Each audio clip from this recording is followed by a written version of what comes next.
జగన్ కి ఓటు. ఎందుకంటే పేదలకు ఇల్లు ఇచ్చారు, అమ్మఒడి ఇచ్చారు, రైతు భరోసా ఇచ్చారు. పింఛన్లేమో అప్పుడు ఆ రోజులోనేమో లైన్ లో నిలబడి తెచ్చుకోవాల్సి వస్తుంది, ఈ రోజులోనేమో ఇంటి దగ్గరికి వచ్చి వాలంటీర్.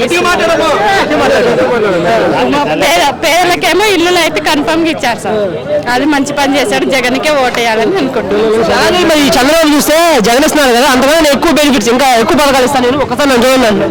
ఆయన మాకేం ఇవ్వలేదు సార్, మాకు ఇంతవరకు ఏం చేయలేదు, ఇవ్వలేదు.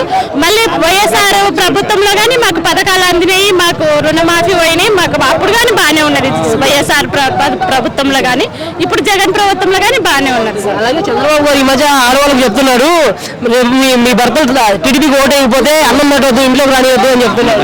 అట్లా అది ఇప్పుడు మాట మాత్రం అన్న, అది ఫస్ట్ నుంచి ఉంటుంది కదా, భర్తలకు అన్నం పెట్టారు. ఆయన ఇప్పుడు చెప్తే కొత్తగా చేస్తారా?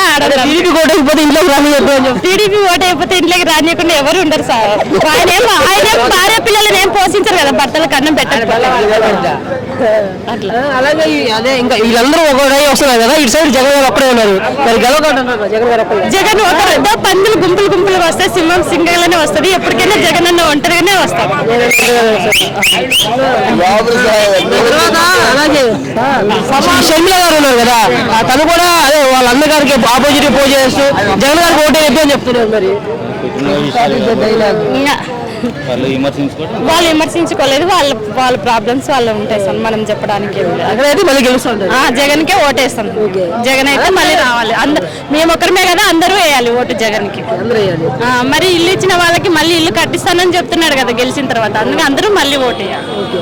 అలాగే గత ప్రభుత్వం ఏమి రాలేదు, ఎలాంటి బెనిఫిట్స్ ఏవి రాలేదు.